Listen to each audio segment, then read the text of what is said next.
आज हम सीखेंगे पाइथागोरस प्रमेय। जो नई प्रश्नावली है वो इस प्रमेय पर आधारित है। तो पाइथागोरस प्रमेय क्या कहता है, देखो ये कहता है कि एक समकोण त्रिभुज हमने ले लिया, ये ले लिया हमने एक ए, ये ले लिया हमने बिंदु बी और ये ले लिया हमने बिंदु सी। ये एक समकोण त्रिभुज है। क्या है? तो समकोण त्रिभुज में 90 अंश के सामने की जो भुजा होती है इसको बोलते हैं कर्ण। ठीक हो गया?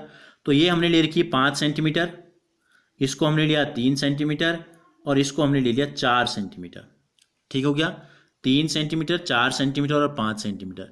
तो पाइथागोरस ये कहता है कि किसी समकोण त्रिभुज के कर्ण पर बने वर्गों की का जो मान होता है, कितने बने? देखो 1 2 3 4 5, 5 दूनी 10, 5 3 15, 5 6 20, 5 5 25, 25 बने। शेष दो भुजाएं जो बच गई, कर्ण के अलावा जो दो भुजाएं बच गई हैं उन पर बने वर्गों के योग के बराबर होता है। तो ये भुजा 4 है, तो 4 चको 4 गुणा 4 कितना हुआ? 16। देखो कितने वर्ग बने हैं इसमें? 16 वर्ग बने। 1 2 3 4, 4 दूनी 8, 4 3 12, 4 चको 16। और इस ये भुजा 3 सेंटीमीटर लंबी है, तो इसमें कितने वर्ग बने हैं? 3 3 दूनी 6, 3 3 9। तो 3 का वर्ग 9, 4 का वर्ग 16 और 5 का वर्ग 25। तो कर्ण पर बने वर्गों का जो योग होता है वो अन्य शेष दो भुजाओं, या इसमें जो शब्द इस्तेमाल किया गया है पादों लिखा है, ठीक है। तो कर्ण पर बने वर्गों का योग पादों पे बने वर्गों के योगफल के बराबर होता है। तो ये हो गया। पाइथागोरस ये कहता है कर्ण पर बने वर्ग जो हैं वो शेष दो जो भुजाएं हैं, ठीक है, उसको नाम दिया गया पादों पर बने वर्गों के योग के बराबर होता है, के योग के बराबर।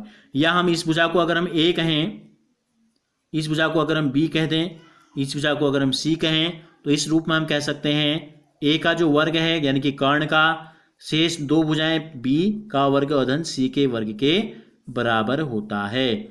तो अब इससे संबंधित जो पहला प्रश्न है इस प्रश्नावली का, ये लिखा है त्रिभुज पी क्यू आर एक त्रिभुज है जिसका कोण पी एक समकोण त्रिभुज है।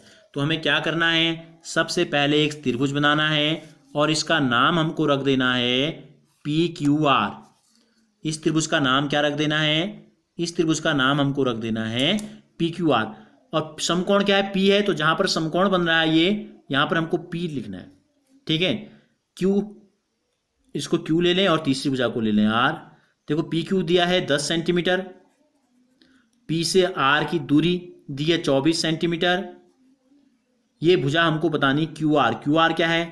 समकोण के सामने वाली भुजा है, सबसे बड़ी भुजा है, इसको बोलते हैं कर्ण। क्या बोलते हैं? तो कर्ण, कर्ण हमें बताना है।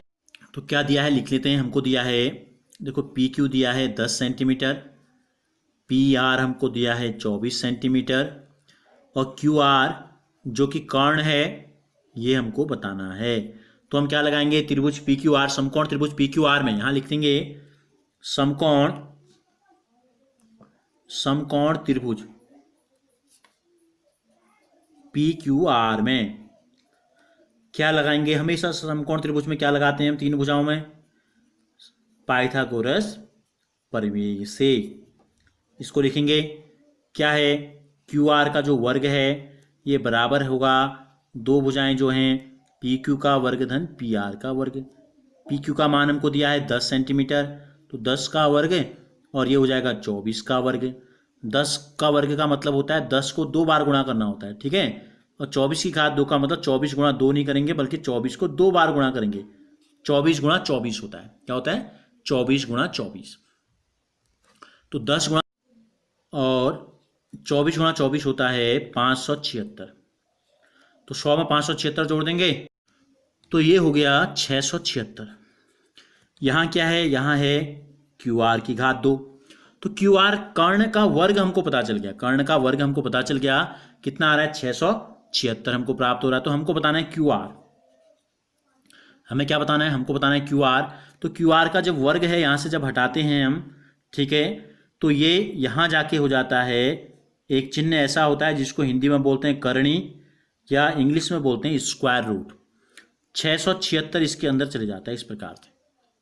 अब क्या करते हैं? या हमको ऐसी संख्या पता होनी चाहिए, क्यू आर की घात 2 है तो 676 किसकी घात 2 है, या तो हमको ये पता हो तो सीधे हल हो जाएगा। नहीं तो क्या करते हैं? 676 के गुणनखंड करते हैं।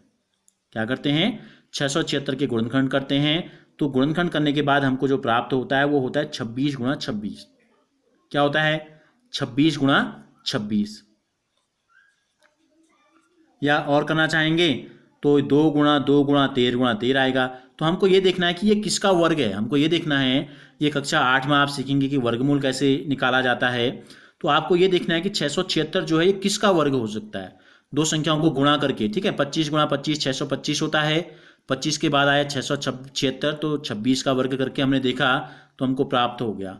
तो ये 26 गुणा 26 यानी कि 26 का वर्ग था। एक जोड़ा हम बनाते हैं तो क्यू आर जो है ये हमको पता चल गया, कर्ण जो है ये आ गया 26 सेंटीमीटर जो हमको बताना था।